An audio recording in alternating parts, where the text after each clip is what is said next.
कहानी की शुरुआत होती है एक पुराने शहर से, जहां सालों से बंद पड़ा एक अनाथालय खंडहर बन चुका था।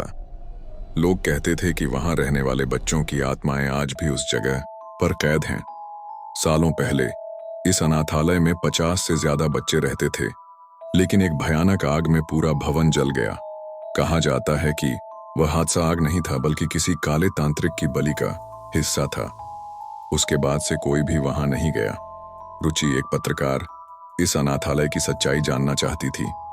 उसने सुना था कि रात को वहां से बच्चों की हंसी, रोने की आवाजें और पायल की छनक आती है। रुचि ने ठान लिया कि वह अकेले वहां जाएगी। शाम होते ही वह कैमरा और टॉर्च लेकर वहां पहुंची। टूटी खिड़कियां, जंग लगे गेट और धूल से ढकी दीवारें देखकर उसकी रूह कांप उठी। गेट के पास एक बोर्ड टेढ़ा लटका था, अनाथालय, प्रवेश वर्जित। जैसे ही उसने गेट धकेला, भयानक चरमराहट हुई। अंदर कदम रखते ही ठंडी हवा चली और किसी ने कान में फुसफुसाया, तुम्हें यहां नहीं आना चाहिए था। वह कांप गई, लेकिन आगे बढ़ी। अंदर पुरानी लकड़ी की बेंचें, टूटी गुड़ियां और किताबें बिखरी हुई थीं। अचानक उसे लगा कि कोई उसके पीछे खड़ा है। वह पलटी, पर वहां कोई नहीं था। अचानक हॉल में बच्चों की हंसी गूंजी। छोटी छोटी परछाइयां दीवारों पर दौड़ने लगी। रुचि का कैमरा अपने आप रिकॉर्ड करने लगा। स्क्रीन पर धुंधली आकृतियां दिखाई दी, सफेद कपड़ों में छोटे छोटे बच्चे। रुचि डर के बावजूद तहखाने की ओर बढ़ी। सीढ़ियां अंधेरे में जा रही थीं। नीचे पहुंचते ही दीवारों पर अजीब चिन्ह बने हुए मिले। वहां से सड़ांध और राख की गंध आ रही थी। अचानक उसने देखा, एक बच्ची कोने में खड़ी थी। उसके हाथ में टूटी हुई गुड़िया थी। बच्ची धीरे धीरे बोली, तुम हमें बचाने आई हो। रुचि कुछ बोल पाती, उससे पहले बच्ची की आंखें काली हो गईं और उसका चेहरा डरावनी हंसी में बदल गया। तभी बाकी बच्चों की आत्माएं प्रकट हुईं। उनकी आंखों में खालीपन और दर्द था। वे सब एक साथ बोले, हमें बलि में चढ़ाया गया था, अब हर आत्मा यहां कैद है। जो भी यहां आता है वह भी यहीं फंस जाता है।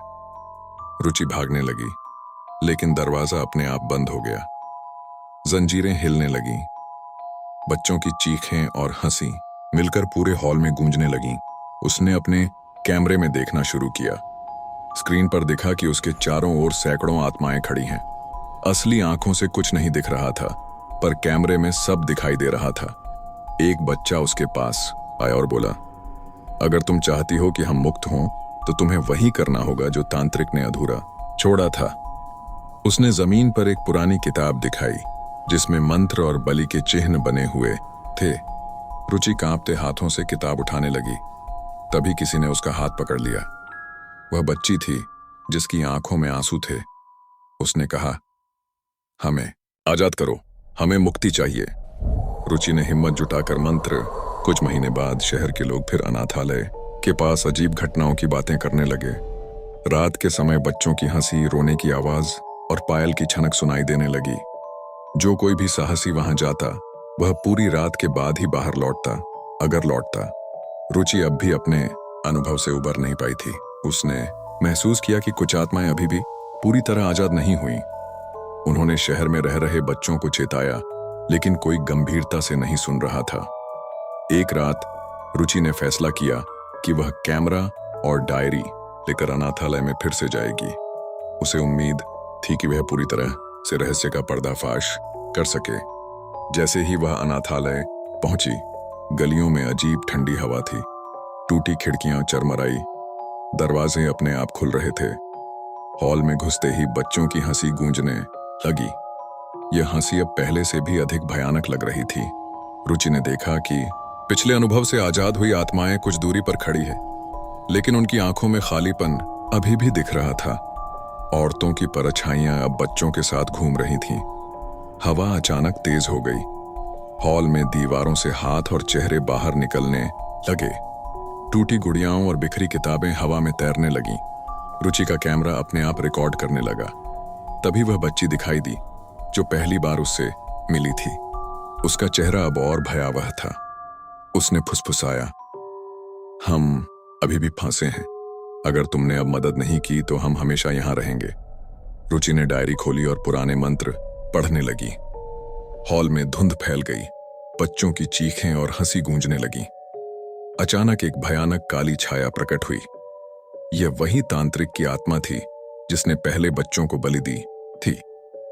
तांत्रिक ने गरज कर कहा, तुम फिर से मेरी शक्ति को चुनौती दे रही हो। यह अनाथालय अब हमेशा मेरा रहेगा। रुचि ने मंत्रों को और तेज आवाज में पढ़ा। हवा और तेज हो गई, धुंध पूरे हॉल में फैल गई। सफेद और काली परछाइयां तांत्रिक पर हमला करने लगी। उसकी आवाज चीख में बदल गई। बच्चों की आत्माएं अब पूरी तरह सक्रिय हो गईं। उन्होंने तांत्रिक को घेरे में ले लिया। धीरे धीरे उसकी शक्ति खत्म हुई। तांत्रिक धुएं में घुलकर गायब हो गया। हॉल में सन्नाटा छा गया। बच्चों की आत्माएं मुस्कुराने लगीं। उन्होंने रुचि से कहा, अब हम पूरी तरह आजाद हैं। तुम्हारी मदद से हमें मुक्ति मिली। लेकिन जैसे ही रुचि बाहर निकलने लगी, उसने देखा कि हॉल के कोने में कुछ धुंधली परछाइयां अभी भी घूम रही थीं। उनकी आंखें लाल थीं और वे धीरे धीरे रुचि की ओर बढ़ रही थीं। रुचि ने महसूस किया कि कुछ आत्माएं पूरी तरह से आजाद नहीं हुई हैं। उनका शाप अभी भी अनाथालय में जिंदा है। जो भी वहां जाएगा, उसका सामना अज्ञात डर और आत्माओं से होगा। वह दौड़ते हुए बाहर निकली। शहर में लोग उसे देखकर डर गए। उसने सबको चेताया, अनाथालय अब केवल खंडहर नहीं बल्कि जीवित भूतियाजगह बन चुका है। रात को वहां कभी भी कदम मत रखो। शहर के लोग अब भी कहते हैं कि रात में अनाथालय के पास से बच्चों की हंसी और पायल की छनक सुनाई देती है। कुछ लोग दावा करते हैं कि उन्होंने टूटी गुड़ियां हवा में तैरती देखी। रुचि अब केवल चेतावनी देने वाली बन गई है। उसकी कहानी हर साहसी को डराती है, लेकिन वह जानती है कुछ आत्माएं अब भी अनाथालय में हैं और हर रात अपनी अगली शिकार की प्रतीक्षा करती हैं। शापित अनाथालय अब भी जीवित है। रात के अंधेरे में उसकी परछाई हर कदम का पीछा करती है। जो भी वहां जाएगा, उसकी आत्मा हमेशा फंस सकती है। हर रात हर पायल की छनक, हर चीख और फुसफुसाहट ये बताती है कि अनाथालय का शाप अब अजेय हो चुका है और कोई भी जो इसे चुनौती देगा, वह हमेशा वहां के अंधेरे में खो जाएगा। रुचि का अनुभव अब शहर की डरावनी कहानियों का हिस्सा बन गया है। साहसी लोग अब भी अनाथालय के रहस्य को जानना चाहते हैं, लेकिन कोई भी पूरी रात सुरक्षित नहीं रहता। शापित अनाथालय अब केवल खंडहर नहीं बल्कि अंधेरे और डर का प्रतीकवान बन गया है। उसकी आत्माएं जिंदा हैं और हर रात नए शिकार की प्रतीक्षा कर रही हैं। पढ़ना शुरू किया। हवा अचानक तेज हो गई। दीवारें हिलने लगीं। बच्चों की आत्माएं चीखने लगीं। अचानक एक भयानक आकृति प्रकट हुई। उसका चेहरा जला हुआ था और शरीर काले धुएं से बना था। वही तांत्रिक की आत्मा थी जिसने बच्चों को मारा था। उसने गरज कर कहा, यह अनाथालय मेरा है। कोई भी इन्हें आजाद नहीं कर सकता। रुचि ने किताब को मजबूती से पकड़कर मंत्र दोहराए।